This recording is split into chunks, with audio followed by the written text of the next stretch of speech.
Hey y'all, it's your girl Egypt. I wanted to have a story time really quick while that's on my mind.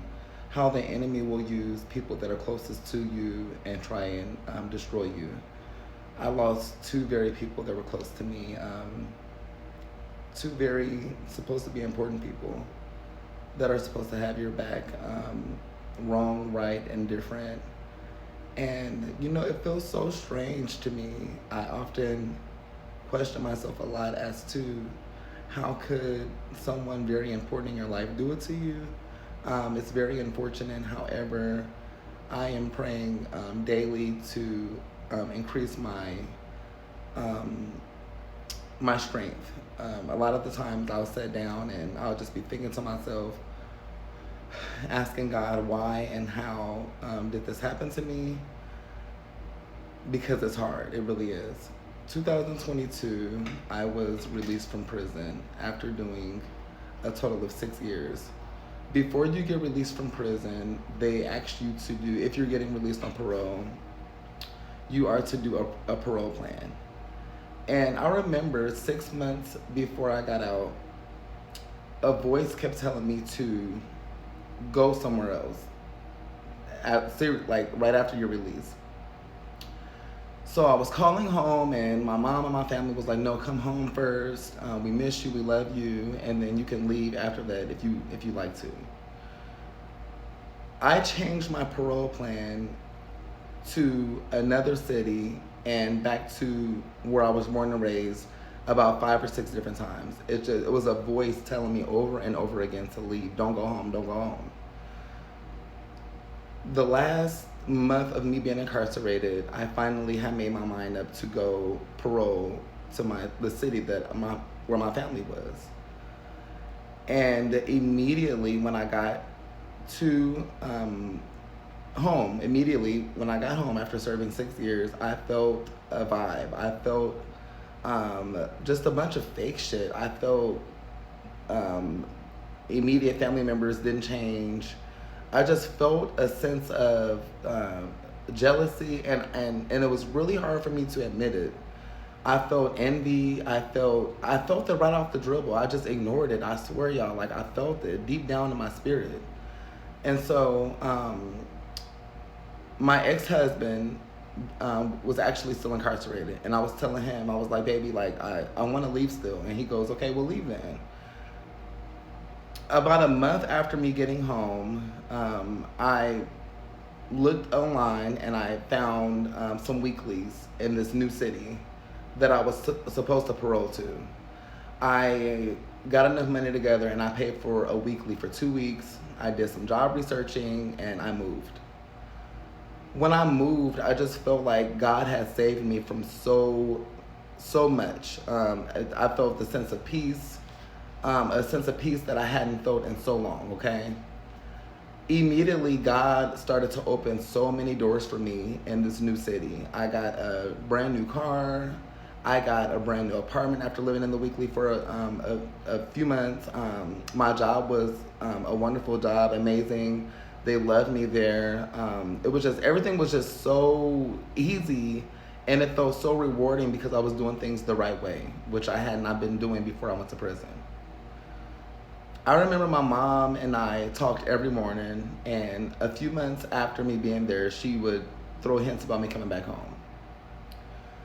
And I was just like, no, no, no, no. So what I did was I visited home frequently, and I went back to where I was living at. Yes, it was boring because I didn't know a lot of people, but I just knew why I left home. It was for many different reasons.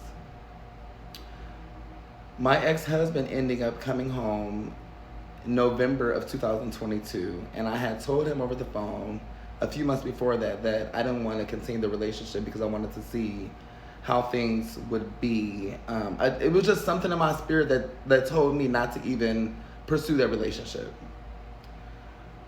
When he got out, he had called me and he goes, "Can you please come down here? Let's see if the vibe is still there and the connection." So I drove 8 hours by myself, and I saw him. We hugged, we kissed, and it felt like the vibe was, the spark and everything was still there.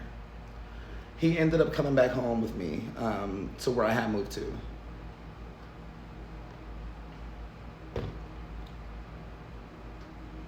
I got him a job.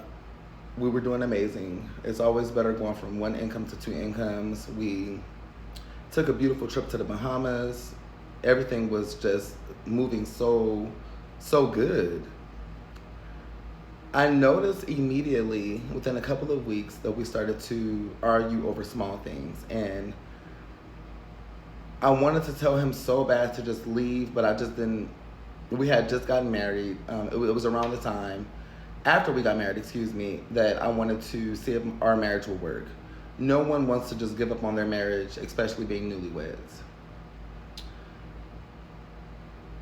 But I just knew that his mind and his heart wasn't there with me. Make a long story short, y'all. My mom talked me into moving back home. Also, my husband wanted to move back at the time, and so I thought I was doing the right thing by going with the decision of my ex-husband moving back home, and also it would be nice. I felt like it would have been nice to be around the family again. As soon as we moved back,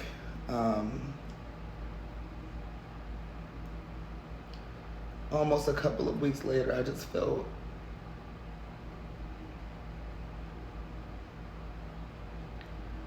a spirit of jealousy that was so strong that I had never felt before from my mom.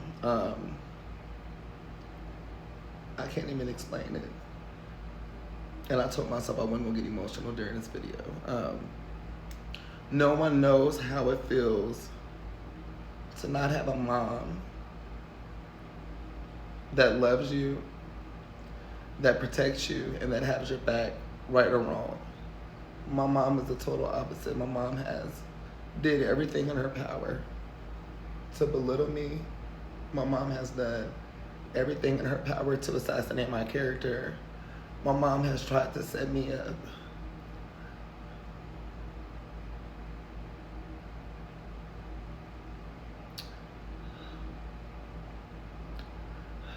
I don't get it. I don't get it at all. How could you do your child like that? To my ex-husband, how could you sleep good at night knowing that you left your ex-wife for dead, knowing what I was dealing with, knowing the situations that I had told him about when we were incarcerated? I want to encourage someone out there that if a voice is telling you to leave, I don't give a fuck if it's family or not. Leave. Do not allow anyone to have you come back to a place where you know ain't good for you. Right now, I am sitting in this city that I didn't want to be in the first place. I'm fighting cases again. A lot of my family is not talking to me anymore. And I just wish that I could take it all back and start over, but I can't. I'm praying that God opens up so many doors that he opened up before, because I know he can do it. We serve a good God. We serve a God that can do any and everything. Just please pray for me.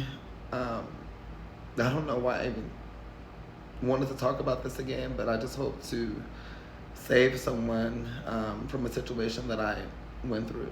Thank you all so much.